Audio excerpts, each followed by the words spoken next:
Hi everyone, welcome to Dave's Bucket. Thank you for joining me for episodes 10 and 11 of my whirlwind bucket list trip to Vietnam, Cambodia with stopovers in Istanbul. In episodes 1 through 9, I went all over Vietnam and Cambodia, also had a day tour in Istanbul on the way over.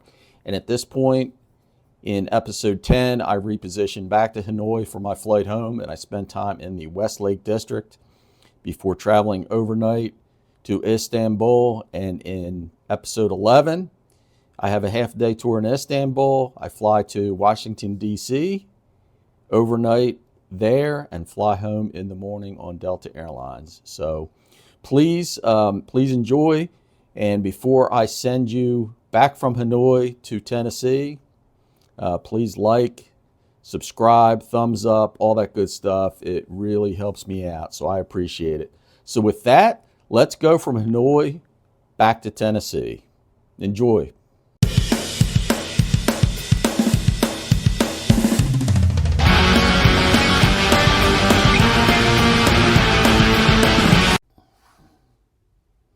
All right, room tour time. View from the front door. Let's check out the bathroom. Welcome to Hanoi. So as you can see, this is a rather old and rather swanky hotel. There's the bathtub. There's the shower. So yeah, really upscale. You can tell this was the lap of luxury when they built it, but it's an old hotel, but it's super clean. It'll be nice and comfortable. And the room's not upgraded, but it's nice and big. It will be fine. There's a nice king size bed and all the furnishings are nice.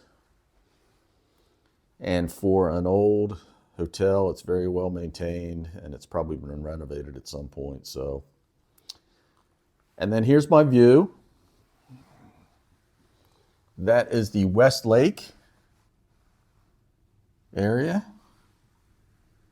And so just a different part of Hanoi than I was in before. I think this is kind of an more upscale area. We will see when we get out on the streets, when and if.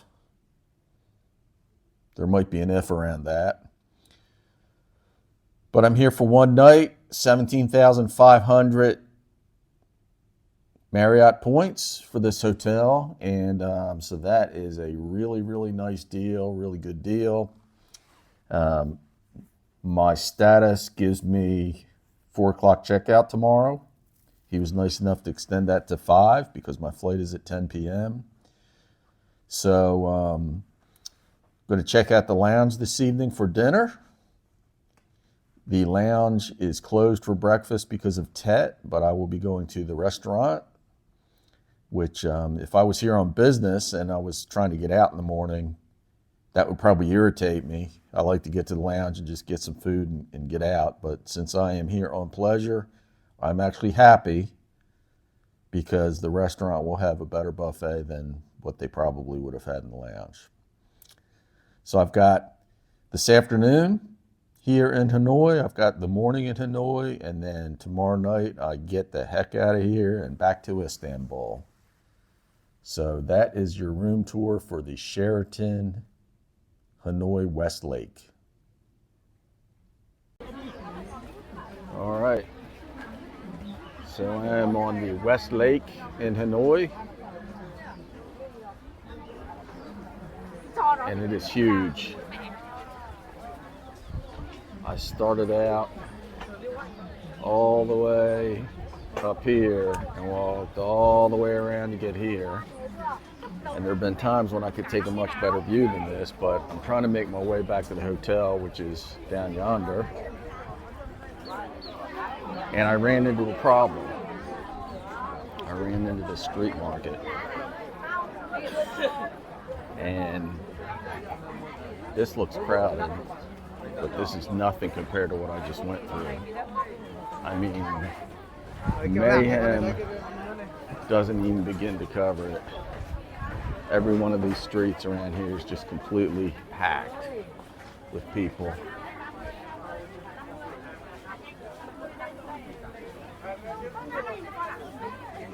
food stalls, everything. So I don't know if this is because of the end of the Tet holiday or whether this is something that happens every Saturday.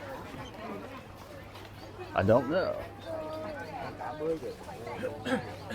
What I know is my plan to just walk along the banks of the river until I got back to my hotel, because my hotel is right on the river, or excuse me, lake. My hotel is on the lake ahead, but I got stuck in the sea of humanity. Let's see if we can get a better view of the lake here. Yeah, this is a little bit better. So yeah, people as far as the eye can see out with their families on a Saturday afternoon. All right, a little bit better view of the lake. I got out of the mayhem somehow. Man, that was intense.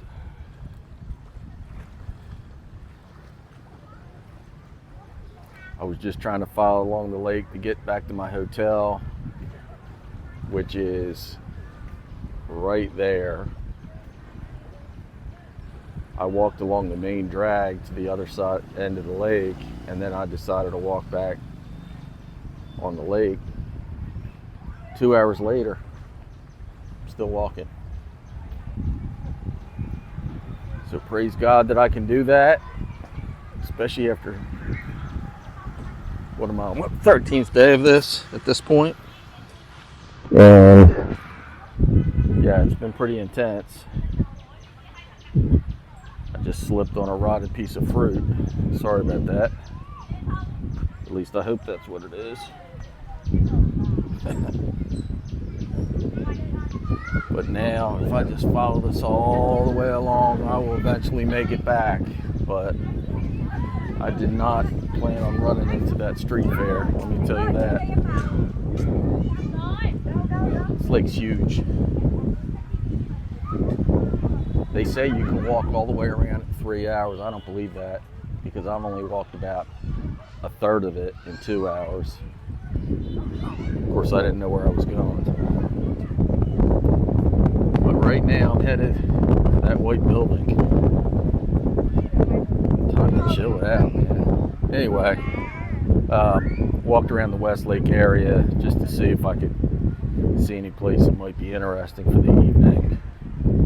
And I thought it was a little bit more upscale than the Belly of the Beast down in Hanoi, down in Old Town, which is, I don't know, 4 miles maybe.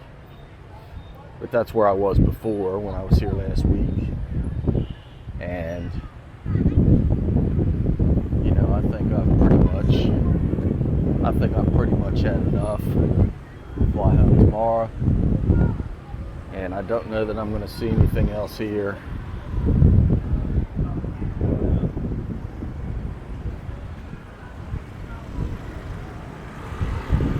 But despite the fact the sun's not out, there's a nice breeze, and it's really nice out today. I'm glad I did this. It's a great exercise after all the food and all the beer. It's nice to just kind of get out. All right. Tomorrow I head home. Another stop in Istanbul on the way. Can't wait for that. Good night. Good morning from Hanoi. My time in Asia is coming to an end for this trip. I just checked the Turkish website, and my airborne chariot has left Istanbul to come collect me. So I'll be heading to the airport here this evening to fly to Istanbul, half-day tour, and then on to Washington, D.C., spend the night there, and then on to Tennessee. It's been a long trip. It's been a great trip, and I'll check in from the lounge tonight if there's anything to report, and maybe or maybe not from the airplane, because I might try to go to sleep right away, but we'll see how that goes. I'm going to wrap a bow around all things Hanoi and Vietnam and all that good stuff right now, though. So I'm at the Sheraton Hanoi, which is near Westlake in the Tejo district. And I walked for like 3 hours yesterday along the lake and stuff like that, and then another 2 hours this morning.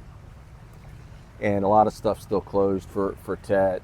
There was a few spots that looked like they might be hopping last night and whatnot, but as I'm winding down, I just decided not to do it. I decided not to go back out after I got home.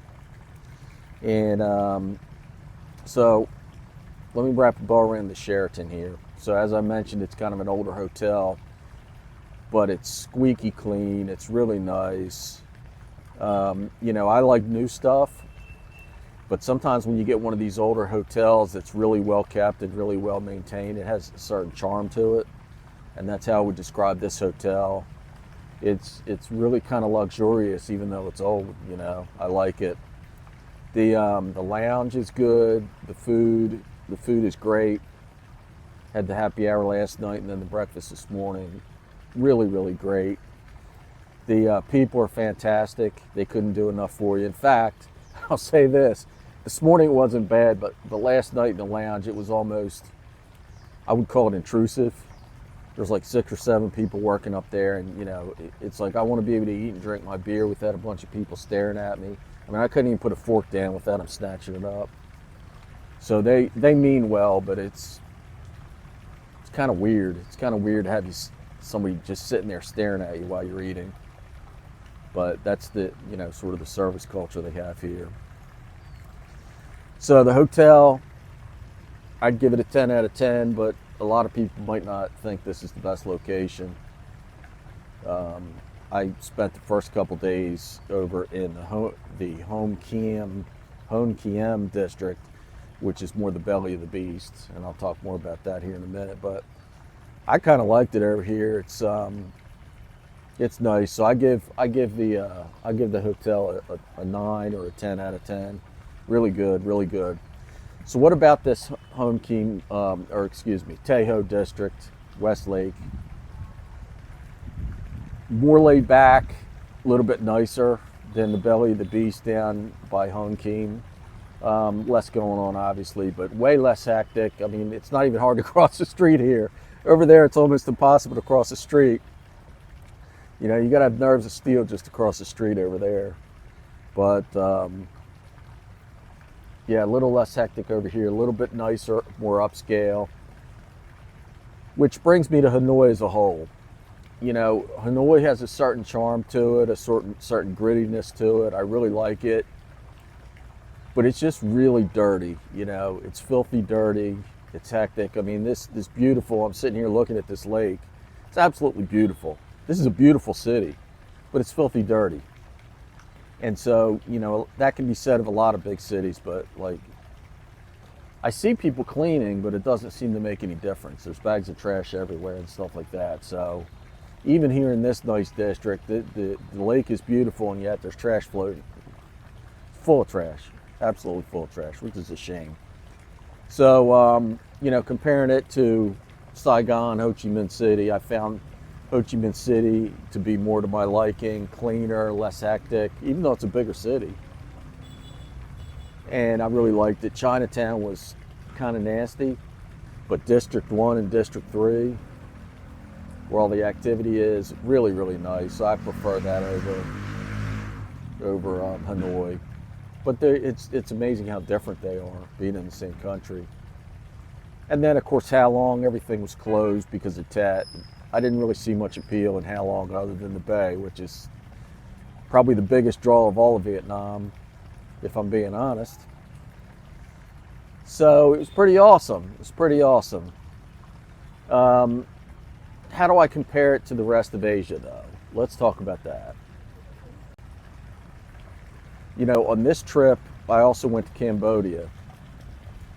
I was incredibly surprised and appreciated Cambodia so much. I thought it was going to be, I didn't think it was going to be as good as it was. I knew that I knew that I wanted to go to Siem Reap and see the temples and all that good stuff, and that's why I went there. And I'm sure Phnom Penh's a big, huge, hectic city like Hanoi. I'm sure that's the case, but Siem Reap was awesome. And so, when you think about kind of tourism and stuff like that, the people in Cambodia, they get it, man.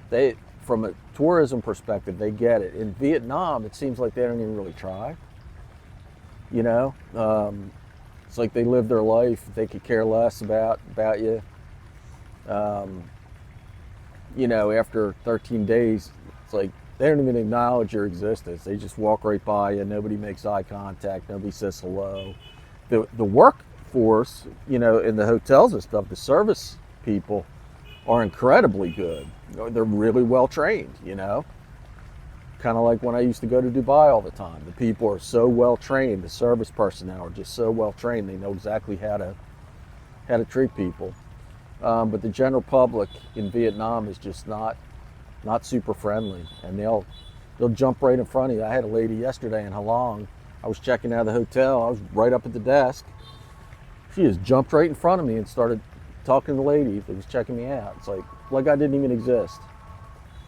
So I guess that could be anywhere, but it's very noticeable in comparison to some of the other places that I've been to in Asia. So, in the last year, I've been all over Asia. And so Thailand clearly is the winner in terms of everything. People, getting around, food, cost, everything. Like Thailand is just awesome. And I would say Malaysia is my second favorite. And Vietnam is great. I've had a great time here. But when I compare it to some of the other places I've been, especially people-wise, I prefer Thailand. So I've had a great time here. And I regret that I didn't get to go down to Da Nang and some of those beach areas. And I had the same thing last year with Thailand, where there's some things I really wanted to do that I missed. But time is limited. I've been gone 13 days already. I don't have time to go run down to Da Nang for 3 or 4 more days. I just don't. So anyway, thank you for coming along with me.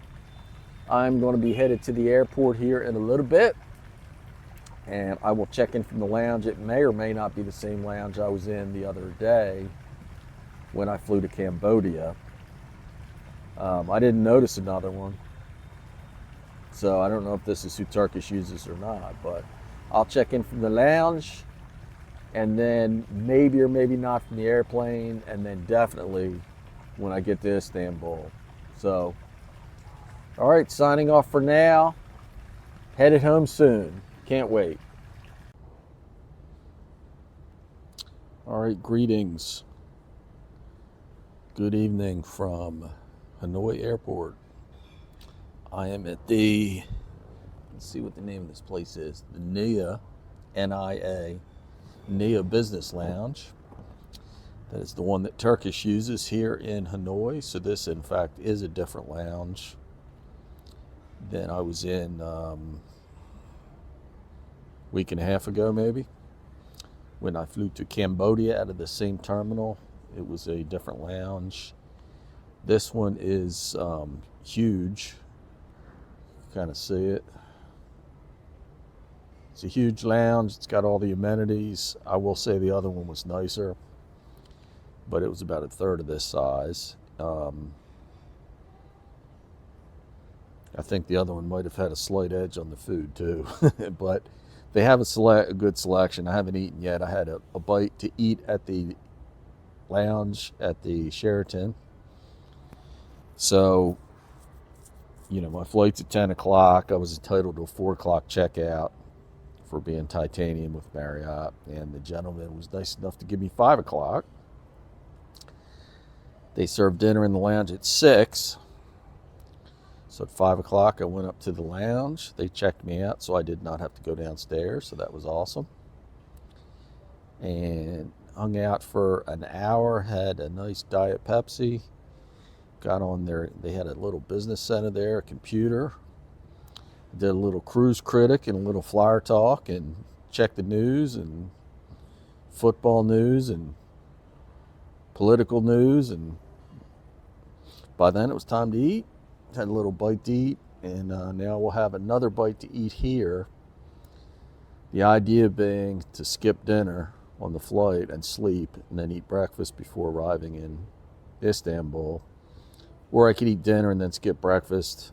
I have plenty of time to eat when I get there, but like what I'd like to do is go to sleep and skip the meal, but remains to be seen if I'll be able to do that. So I'm utilizing some assistance in that regard. I finally found some Sauvignon Blanc everywhere I've been lately. The 2 lounges at the last 2 hotels only had a Chardonnay. So I found some Sauvignon Blanc, and I'm going to use that as a sleep aid, hopefully. So, I came through this terminal the other day when I flew to Cambodia. Now, that was during the day. In fact, it was, my flight was at 4 in the afternoon that day. And it was quite hectic, and it took a while to get through immigration, and then security took a while. But I noticed there was a fast track line, so I'm like, okay, I can go through that when I come back. I had a white knuckle ride to the airport. I mean, this dude was, I was really scared. But anyway, I got here in one piece. Don't ask me how.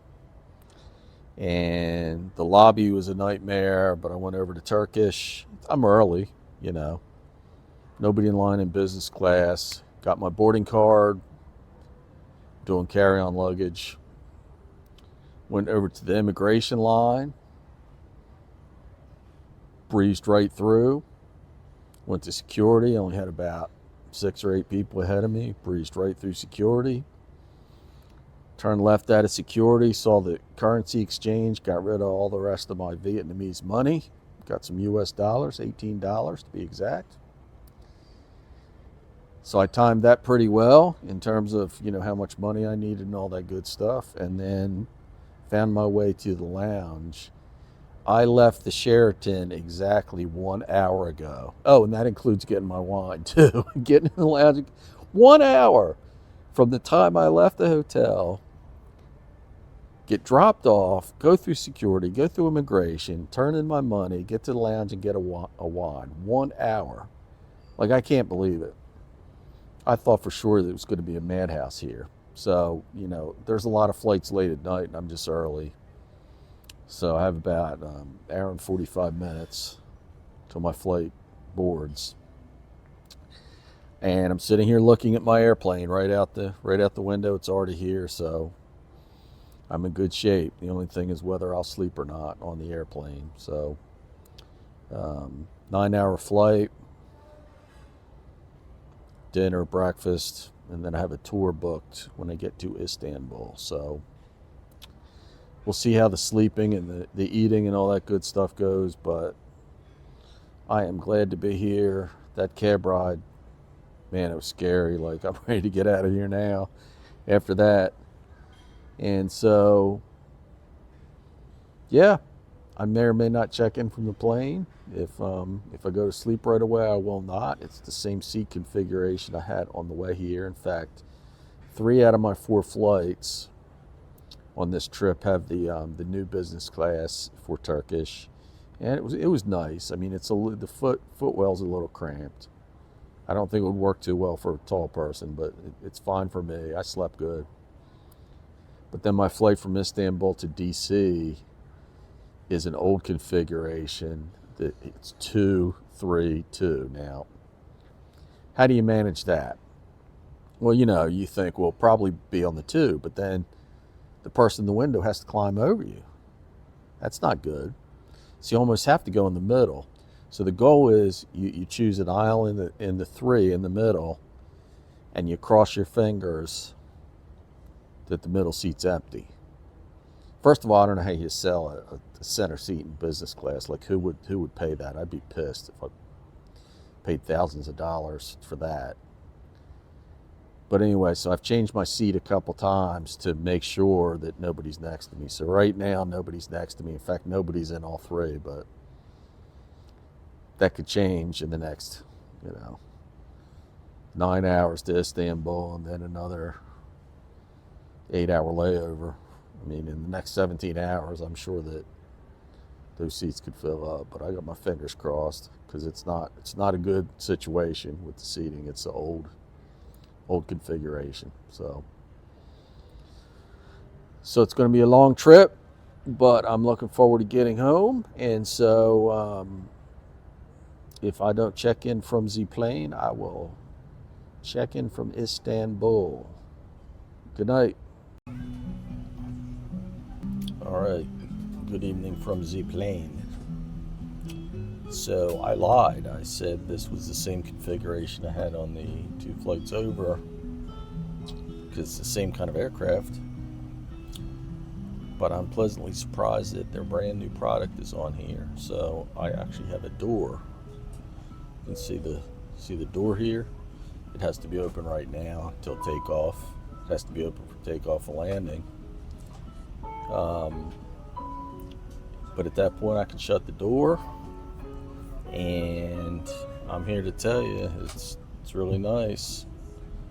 You can see the table over here, and I've got a little storage area. And let me turn the camera around so you can see the rest. So much bigger than the one that I had on the other one. By the way, there's a little closet there, a pillow, a little blanket action, slippers. This is going to be great. All right. I had me a couple glasses of wine in the lounge, so I'm going to go to sleep and skip the meal. Good night. Well, good morning. At least it is morning in Hanoi. It's not morning yet in Istanbul. We're about 2.5 hours from Istanbul, flying over Baku, which I believe is in Azerbaijan. I could be wrong about that. Ready to fly over to Sibley, Georgia, and into Istanbul. So my plan worked well. I skipped dinner. I went to sleep as soon as we took off. Got about 6.5, almost 7 hours of sleep. The flight's actually 10 hours. I thought it was 9 for some reason. I don't know why I thought that. But I'm here in my suite. You see I've got my door shut. And getting ready to have some breakfast here shortly. Let's see, fruit salad, chicken breast and roast beef, cheese, bread, honey butter, and I will have the poached eggs. So, good flight. It's comfortable. A lot more room in this seat than the other seat I took on the other 2 flights. Definitely more foot room, but my legs were killing me when I woke up, so I have to kind of stretch my legs out a little bit. But overall, the privacy is amazing. So, good flight. We're doing like 20 minutes early.